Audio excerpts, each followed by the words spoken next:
Comment analyser la structure sociale? Comment appréhender, comment approcher la notion d'inégalité? Non, toutes les différences ne sont pas des inégalités.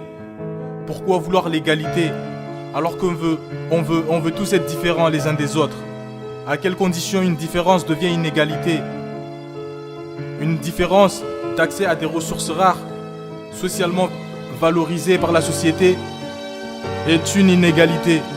C'est une sorte d'hiérarchisation sociale assise sur des valeurs et des normes communes. Les inégalités sont donc construites historiquement et socialement. Elles sont spatio-temporelles. Spatio-temporelles. Les inégalités d'hier ne sont pas celles d'aujourd'hui. Les inégalités concernent la santé, l'éducation, les revenus, le patrimoine, l'accès au pouvoir, les titres scolaires, les conditions d'existence, les pratiques langagières. Autrement dit, la façon de parler, le niveau de langage, le capital culturel. Les inégalités spécifiquement économiques dans les sociétés marchandes constituent une matrice, un tronc sur lequel se développent d'autres inégalités. Les inégalités de revenus se répercutent dans le social, ça se voit dans l'accès au logement. Les inégalités sont donc interactives. Elles sont même liées par des processus cumulatifs. Elles s'accumulent les unes sur les autres, ce qui alimente la polarisation de la société. Car les avantages des uns s'additionnent, pendant que les difficultés des autres s'entassent, atteignent des plafonds. Quelle inégalité mesurée? Ça c'est une question. Parce qu'il y en a plein, les inégalités. Doit-on se pencher sur l'accès,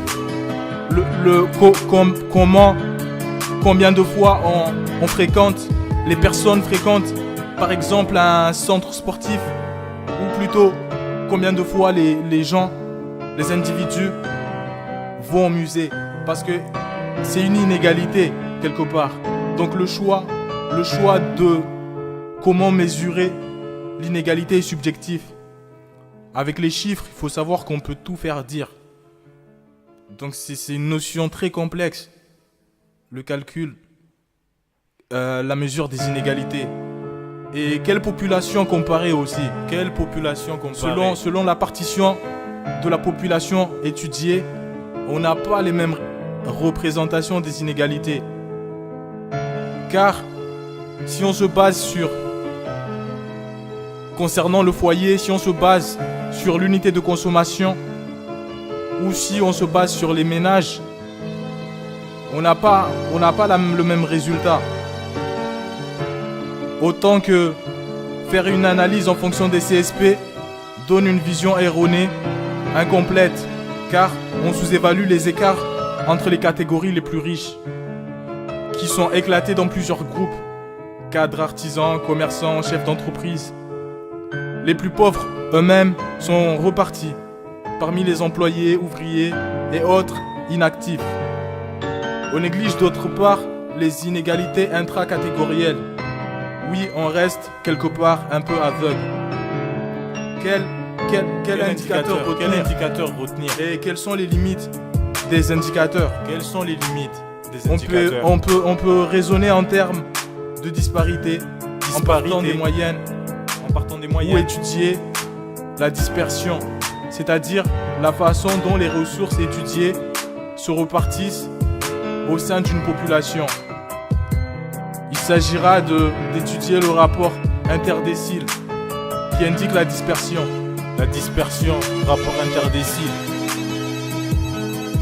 Ou disparité, procédant à des comparaisons.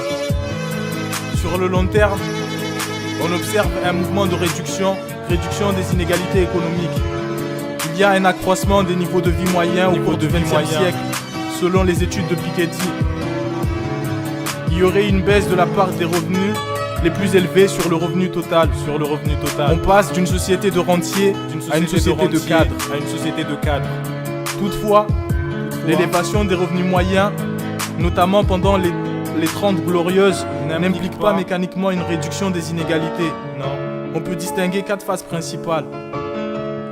De 1950 à 1968, De 50 à 68, il y a une élévation du niveau de vie moyen.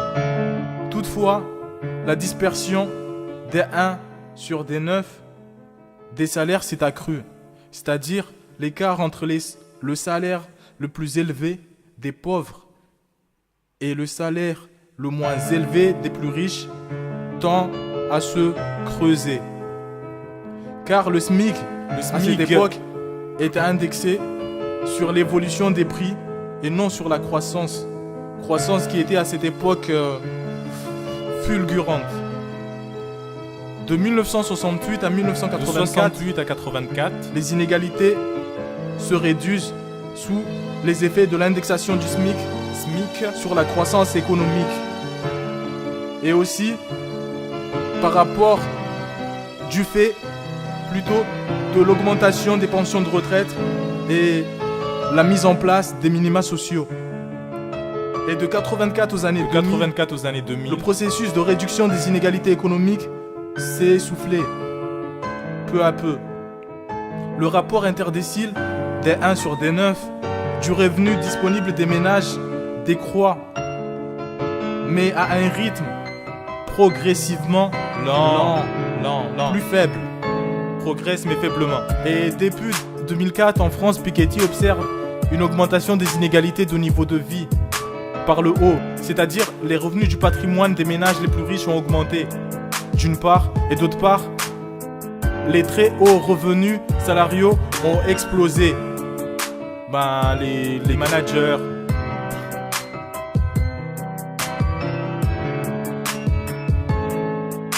Finalement, Piketty signale que malgré l'augmentation significative du pouvoir d'achat, la hiérarchie des salaires reste inchangée. La distribution des patrimoines demeure nettement plus concentrée que celle des revenus. Lancer un regard sur l'ensemble des inégalités sociales donne une impression contrastée. L'ensemble des inégalités sociales. Certaines inégalités se sont réduites, tandis que d'autres se sont accentuées. Et il y en a d'autres qui sont nouvelles, d'autres inégalités ont émergé. La croissance des 30 glorieuses et l'extension du champ d'intervention de l'État ont permis une transformation des structures sociales dans le sens d'une moyennisation de la société. Moyennisation favorable à la réduction des inégalités. Il y eut développement de l'accès aux biens de consommation durable, d'homogénéisation de modes de vie, une généralisation de l'accès à la santé et au système éducatif. Des modes de vie, homogénéisation des modes L'extension de de vie. l'égalité des droits et des chances pour certains reflète un mouvement tocquevillien d'égalisation des conditions. Il y aurait une réduction des barrières entre les groupes sociaux. C'est d'ailleurs sur ce constat que le débat sur la fin des classes sociales a vu le jour.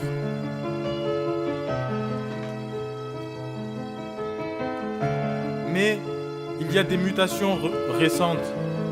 Mutations sociales Difficultés. récentes. Il s'agit des difficultés d'accès à l'emploi, au logement, et ainsi que de la crise de la protection sociale. De crise de la protection Pour, sociale. Rose Zanvalon et Fitoussi, aux inégalités structurelles, c'est-à-dire les inégalités traditionnelles, s'ajoutent des inégalités dynamiques. Les inégalités structurelles concernent les inégalités traditionnelles, à savoir l'hiérarchie des revenus, l'inégalité des conditions de vie selon les CSP. Les secondes, c'est-à-dire les inégalités dynamiques, concernent l'élargissement du champ des inégalités. Par exemple, les conditions d'insertion professionnelle à niveau de qualification égal. Il s'agit par exemple des inégalités de réseau. T'as plus de réseau, t'auras plus de chances d'avoir du boulot. À tout cela s'ajoutent de nouveaux facteurs de différenciation sociale. Inégalité selon la nationalité, inégalité spatiale, origine ethnique, inégalité générationnelle. L'observation de ces nouvelles formes d'inégalité ne doit pas occulter, cacher la persistance des inégalités traditionnelles. On constate que la démocratisation scolaire a un caractère ségrégatif. Inégalité homme-femme, l'inégalité d'accès à certaines ressources comme la santé, le logement. Les inégalités persistent. Ouais.